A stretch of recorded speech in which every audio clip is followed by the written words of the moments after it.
चलो देखो 7.3 exercise NCERT math class है 9th।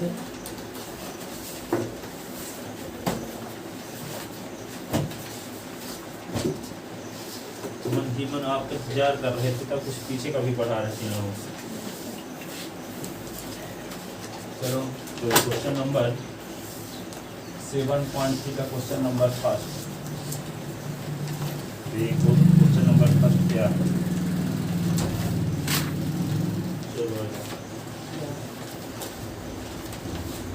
एक ट्रायंगल इस प्रकार से बना, सुन लो पहले। ए बी सी और यहाँ पे एक पॉइंट बी है। ये इस प्रकार का डायग्राम बना हुआ है।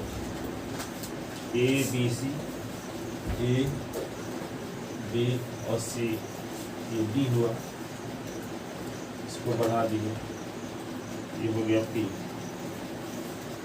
ठीक है, इसमें क्या प्रूव करना है आपको? Triangle A B D, triangle A B D congruent है ट्रायंगल ए सी डी के, ए सी डी के। पहली चीज ये।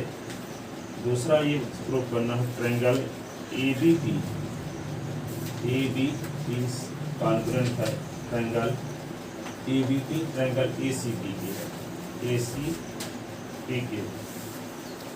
तीसरा ये प्रूव करना है A P bisect angle A. क्या प्रूव करना है? A P bisect angle A as well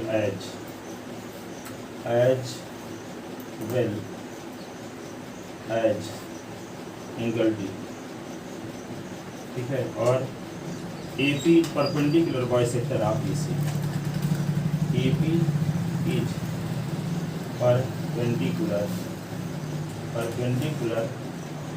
bisector of BC। चार चीजें प्रूव करना। सुनो पहले, अभी हम ढंग से लिखेंगे, अभी तो हम थोड़ा हाईलाइट बता रहे हैं, ट्रेलर बता रहे हैं, है ना। ए बी डी क्या है? ए बी डी ए है और ए सी डी ए है। ठीक है, इन दोनों ट्रायंगल में देखते क्या है, ये क्वेश्चन में दिया भी है कि ए बी आइसोसेलेस ट्रायंगल है और यहाँ पे base B C vertex A, isosceles दोनों ट्रायंगल हैं। इसका मतलब ए बी इस साइड, ये साइड इस साइड की इक्वल है और ये साइड भी इस साइड की इक्वल है। ठीक है, क्या कहता है कि ए बी सी और डी बी सी दोनों आइसोसेलेस ट्रायंगल हैं, तो इसकी ए बी ए सी की इक्वल है, इसमें डी बी बी सी की इक्वल है। ठीक है, दोनों आइसोसेलेस ट्रायंगल हैं और सेम बेस बीसी पर बने हैं दोनों ट्रायंगल। बेस बीसी पर ये ट्रायंगल भी बना हुआ है और बेस बीसी पर ये ट्रायंगल भी बना हुआ है और दोनों आइसोसेलेस ट्रायंगल हैं। उनकी दोनों की दो साइड इक्वल हैं, A B is equal to A C है और ये क्या होगा? D B is equal to B C है। देखने से पता चल रहा है ये साइड इस साइड की इक्वल, ये साइड इस साइड की equal, A D is equal to A D common side, तो ये ट्रायंगल इस ट्रायंगल का कॉन्ग्रुएंट हो गया ना। ये साइड इस साइड की इक्वल, ये इसकी इक्वल और A D is equal to A D common side. S S S से दोनों ट्रायंगल क्या हो गए? कॉन्ग्रुएंट। और जब दोनों ट्रायंगल कॉन्ग्रुएंट हो गए, ये एंगल इस एंगल की इक्वल। मान लो ये एंगल ए है, ये 1 इज इक्वल टू 2 हो गया, 1 इज इक्वल टू 2। और जब 1 इज इक्वल टू 2 हो गया तो ऐसी कंडीशन में क्या होगा? ऐसी कंडीशन में क्या होगा? ये angle 1 is equal to angle 2 क्यों लिख देंगे? By C P C T, by C P C T. अब एंगल ए बी पी लेते हैं और ए सी पी लेते हैं, इसमें A B is equal to A C given, A P is equal to A P common side, angle 1 is equal to angle 2 as above prove. तो S A S से, yes A S से ये triangle A B P भी congruent हो गया ए C T के। और जब कॉन्ग्रुएंट हुआ तो क्या हुआ? B P is equal to C P by C P C T. ठीक है, B P is equal to, अब ये आ गया सी पी सी टी से। इसी प्रकार जब ये ट्रायंगल इस ट्रायंगल के कॉन्ग्रुएंट हुआ था ए बी पी और ए सी पी, तो एंगल 1 एंगल 2 के equal by C P C T. और एंगल 1 इज इक्वल, ये एंगल इसका नाम लो रख लिए 3 है, ये 4, तो angle 3 is equal to angle 4, 3 is equal to angle 4 by C P C T, C P C T. ठीक है, और साथ ही angle 5 is equal to angle 6 भी क्या हुआ? इक्वल। CPCT, अब BP is equal to CPB by CPCT। जब ट्रायंगल ABP और ACP दोनों कॉन्ग्रुएंट जब प्रूव किए तब BP is equal to CP by CPCT और angle 5 is equal to angle 6 by CPCT। तो जब BP is equal to CP, BP is equal to CP दोनों इक्वल हो गया और angle 5 plus angle 6 is equal to 180 by linear pair angle. 5 plus 6 is equal to क्या हुआ 180 by linear pair angle. और दोनों एंगल इक्वल भी हैं, दोनों एंगल इक्वल भी हैं। तो angle 5 plus angle 6 is equal to 180। तो एंगल 5 प्लस एंगल 5 लिख सकते हैं, 6 के स्थान पे 5 लिख सकते हैं और 5 के स्थान पे 6 लिख सकते हैं। तो angle 5 plus angle 5 is equal to 180। तो 2 एंगल 5 इज इक्वल टू 180। तो angle 5 is equal to 180 upon 2। तो एंगल 5 इज इक्वल टू 90। तो एंगल 6 इज इक्वल टू 90। तो दोनों साइड के एंगल 90 डिग्री भी हो गया। अब AP is equal to CP है ही, इसलिए AP क्या हो गया परपेंडिकुलर बाइसेक्टर हो गया साइड BC पर।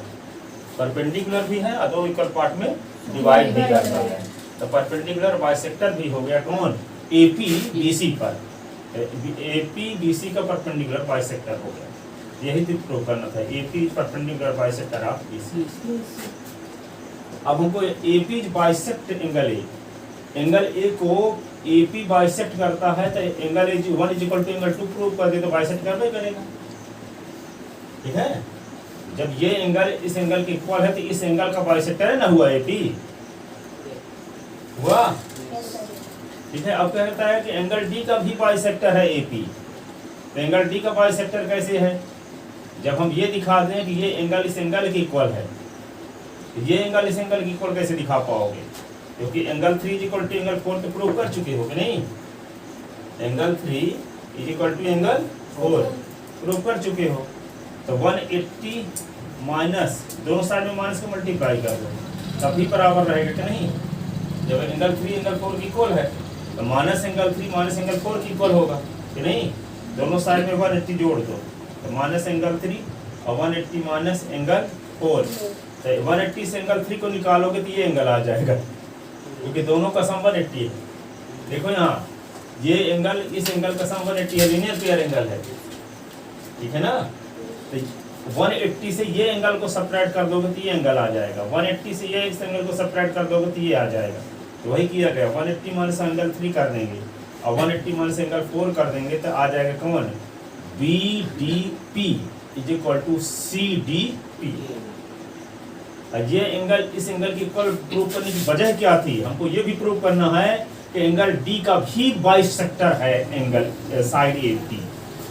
हमको ये लिखा है as well as angle A और एंगल D दोनों का बाइसेक्टर है AP। एंगल A को भी दो इक्वल पार्ट में डिवाइड करता है AP और एंगल D को भी दो इक्वल पार्ट में डिवाइड करता है AP। ठीक है, तो AP, इसलिए हमको ये एंगल इस एंगल की इक्वल प्रूव करना जरूरी है, तभी कह पाएंगे कि ये जो AP है एंगल D का भी बाइसेक्टर है। ठीक है ना, तो ये एंगल इस एंगल की इक्वल कैसे प्रूव हुआ, क्योंकि ये एंगल इस एंगल की इक्वल तो है ही, क्योंकि इस ट्रायंगल को और इस ट्रायंगल को हम कॉन्ग्रुएंट प्रूव कर चुके हैं। तो CPCT से हो गया एंगल 3 इक्वल टू एंगल 4। ठीक है, तो दोनों साइड से 180 घटा दिए तो 180 माइनस एंगल 3 भी कर दिए, एंगल 180 माइनस एंगल 4 भी कर देंगे तब भी सेम रहेगा, क्योंकि माइनस को मल्टीप्लाई कर दो तब भी सेम रहेगा। जैसे मान लो 3 is equal 5 is equal to क्या है 5 प्लस 2 प्लस 3 है कि नहीं है, तो -5 इज इक्वल टू क्या होगा -2 प्लस 3 हो गए हो करेगा। ठीक है, अब इसको हम 10 में से 5 निकाल दें और 10 में से ये निकाल दें 2 प्लस 3 तब भी सेम रहेगा कि नहीं। तो 10 के स्थान पर हम 180 का उपयोग कर दिए, तो 180 माइनस एंगल 3 कर दिए, 180 माइनस एंगल 4 कर दिए। अब कहो 180 क्यों किए, तो 180 माइनस एंगल 3 इक्वल टू क्या आ जाएगा एंगल BDP आ जाएगा, और 180 माइनस एंगल 4 करने से एंगल CDP आ जाएगा। अब हम ये एंगल को इसके एंगल प्रूव करना चाहते हैं, तभी कह पाएंगे कि जो AP है एंगल D का भी बाइसेक्टर है। AP एंगल D का भी बाइसेक्टर है। जितनी प्रूव करनी थी सब प्रूव कर चुके, इसी को ढंग से लिखना है। ठीक है ना, चलो लिखते हैं। ये 7.3 का क्वेश्चन नंबर फर्स्ट है, NCERT मैथ क्लास 9 है।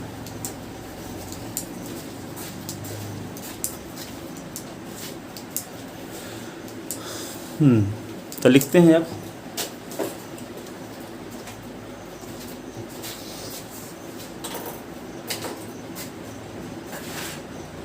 Given triangle ABC and DBC are two isosceles triangle lies on same base BC. Given triangle ABC and triangle DBC are two isosceles triangle lies on same base BC with AB is equal to AC and DB is equal to DC. DB is equal to AC. To prove number first triangle ABD congruent to triangle ACD. दूसरा triangle ABP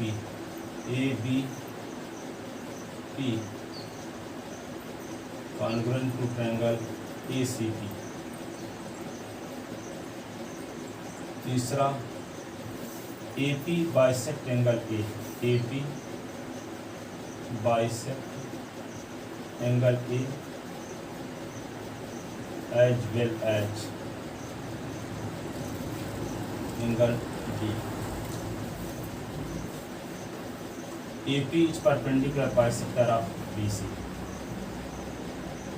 AP is perpendicular bisector of BC. BC का perpendicular bisector है, perpendicular bisector.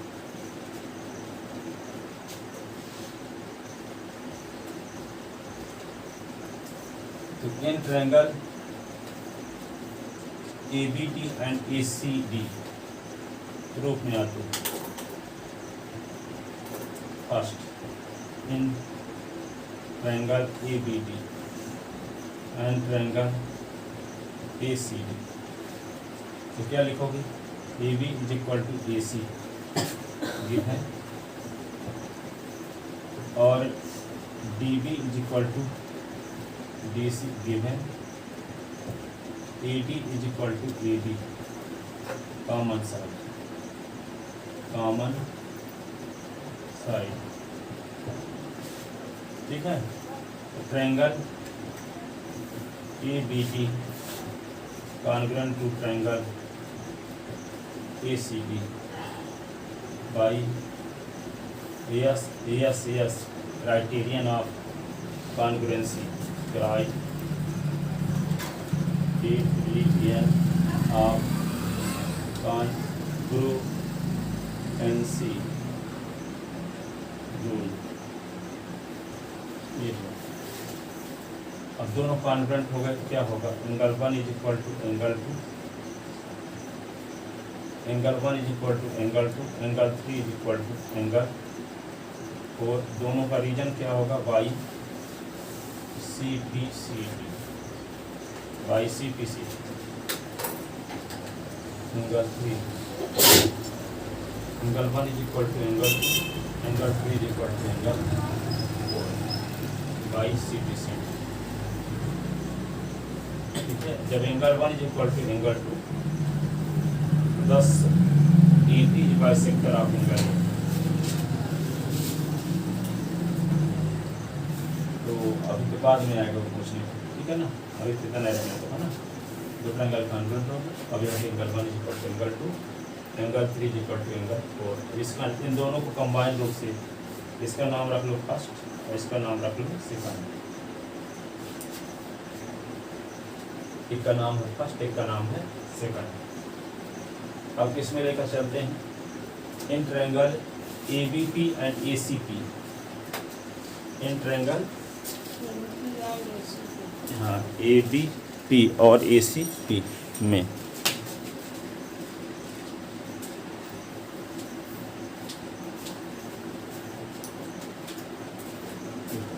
In triangle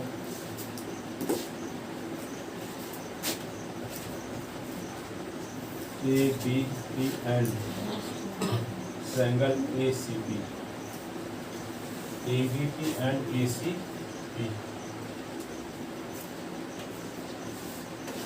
ABP और ACP में क्या है?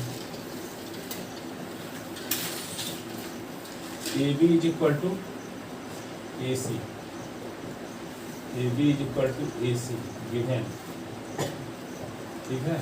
Angle 1 is equal to angle 2 as above proved, as above proved, और AP is equal to AP, common side, common side, triangle ABP, triangle ABP congruent to triangle ACP by SAS criterion of congruency rule. दोनों triangle क्या हो गए? Congruent. यदि दोनों triangle congruent हो गए तो क्या हो जाएगा यहाँ?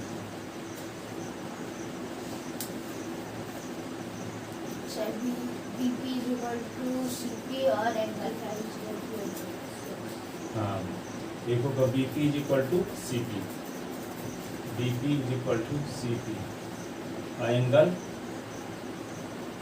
5 is equal to एंगल 6, यहाँ बाई CPC, बाई CPC, दोनों का रीजन क्या होगा? बाई CPC, यहाँ पे हो गया थर्ड और ये हो गया फोर्थ।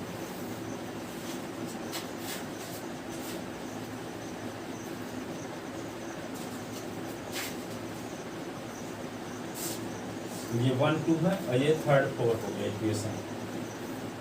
अब क्या प्रूव करना है आपको? AP bisect angle A as well as angle D, ठीक है? AP एंगल A को बाइसेक्ट करता है, साथ ही एंगल D को भी बाइसेक्ट करता है, ठीक है? तो प्रूव करने के लिए क्या दिखाना पड़ेगा? Angle 1 is equal to angle 2 और ये एंगल इसका नाम क्या होगा? DBP और CBP को इक्वल प्रूव करना होगा, ठीक है ना? तो क्या लिखोगे आप तीसरे पार्ट के लिए? ये दूसरा पार्ट हो गया ना। अब तीसरे पार्ट में पहुंचते हैं। तीसरे पार्ट में क्या करेंगे? Since angle 3 is equal to angle 4 as above proved, ऊपर हम सिद्ध कर चुके हैं। Angle 3 is equal to angle 4 prove कर चुके हैं ना। तो जब एंगल 3 एंगल 4 के इक्वल है तो माइनस एंगल 3 माइनस एंगल 4 भी इक्वल होगा कि नहीं? तो 180 दोनों साइड में जोड़ दो तो 180 माइनस एंगल 3 और 180 माइनस एंगल 4 आ गया। और 180 से by linear pair property, linear pair property,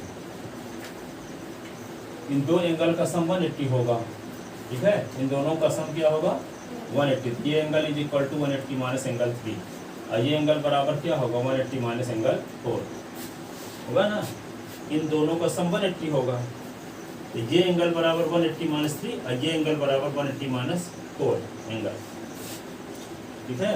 क्यों रीजन क्या लिखना पड़ेगा? बाय लीनियर पेयर प्रॉपर्टी, ठीक है? अब 180 से एंगल 3 को सब्ट्रैक्ट कर दोगे तो क्या आ जाएगा? BDP, क्या आ जाएगा? BDP, एंगल B और D और P, ये क्या आएगा? एंगल CDP, एंगल C और DP, दोनों एंगल इक्वल हो गए। इसका मतलब क्या हुआ? जो AP लाइन है एंगल D का भी बाइसेक्टर है। 10 A DB is bisector of angle D, D of P is bisector of angle DDC, angle D, angle D, DP is bisector of angle D, और DP और AP कौन side line है? देखो DP और AB Kocide line है कि नहीं है, एक के ऊपर दूसरी, एबी के ऊपर डीपी कोसाइड है कि नहीं, तो यहाँ पे बट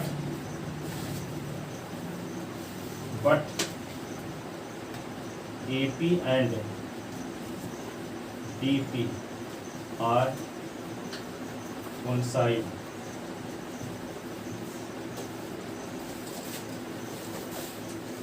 so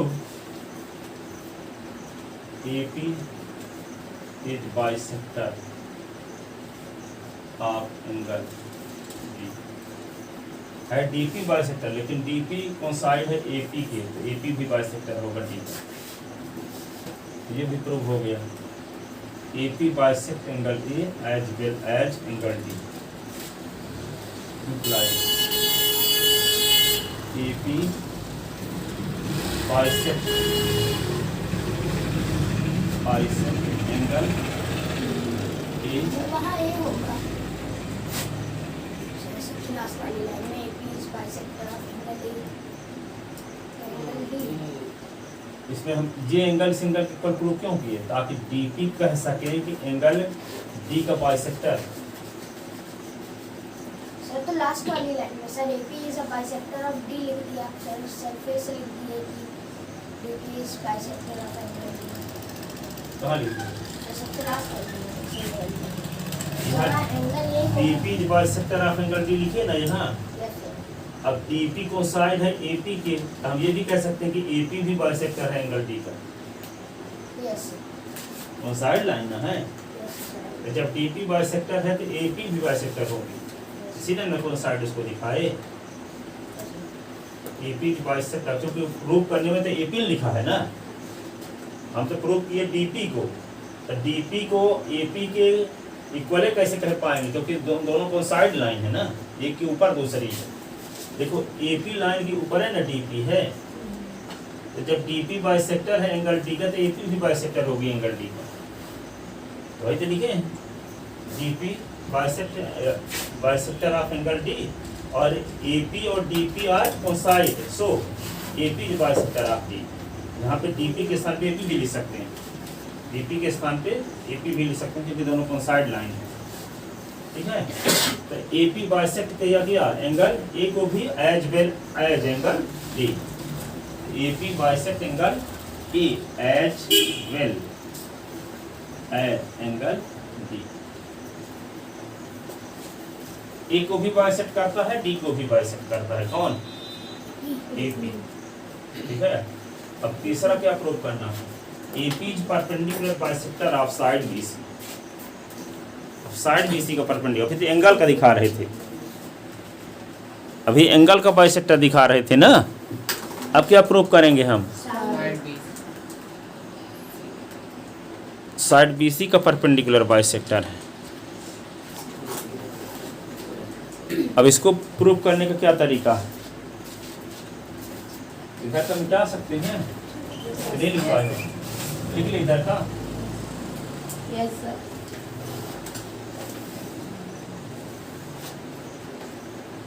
चौथा पार्ट में पहुंचते हैं, तो चौथा पार्ट में क्या दिखाना पड़ेगा, BP is equal to CP as above proof, BP is equal to CP as above proof, ऊपर सिद्ध कर चुके हैं, BP is equal to CP, ठीक है। Also angle 5 is equal to angle 6, ये भी प्रूव कर चुके हैं, एज एबव प्रूफ है, ठीक है। But angle 5 plus angle 6 is equal to 180, linear pair angle, linear pair angles, angle 5 plus angle 6 is equal to 180।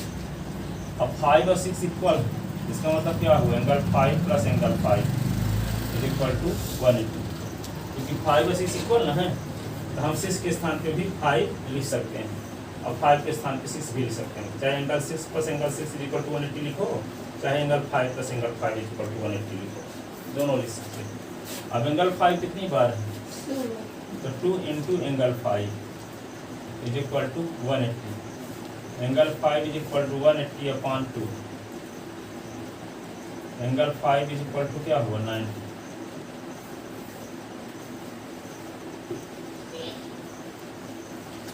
Angle 5 is equal to 90, ठीक है।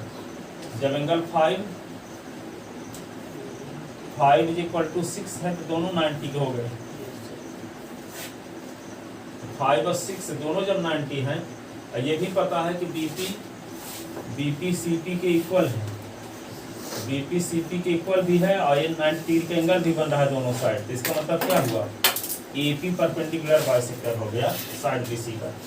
परपेंडिकुलर बाइसेक्टर का मतलब इस साइड को दो इक्वल पार्ट में डिवाइड करती है, साथ ही दोनों साइड के एंगल 90 डिग्री है, परपेंडिकुलर भी है, तो परपेंडिकुलर भी है और साइड को दो इक्वल पार्ट में डिवाइड भी करती है, इसलिए दोनों कंबाइंड फॉर्म में क्या बोलते हैं, परपेंडिकुलर बाइसेक्टर है साइड बीसी का। परपेंडिकुलर भी है और साइड बीसी को दो इक्वल पार्ट में डिवाइड भी करती है, तो दोनों कंबाइंड फॉर्म में क्या बोलेंगे, AP is perpendicular bisector of side BC, AP is it means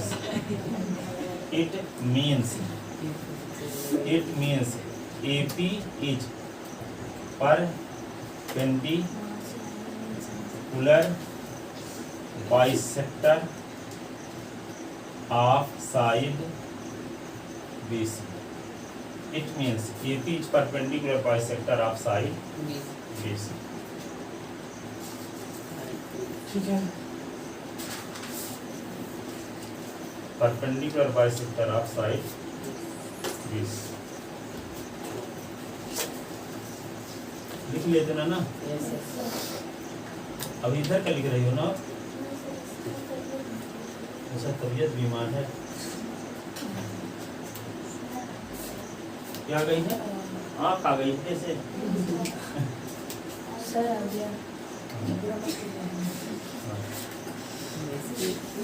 अच्छा कल डांस करती रहोगी इसलिए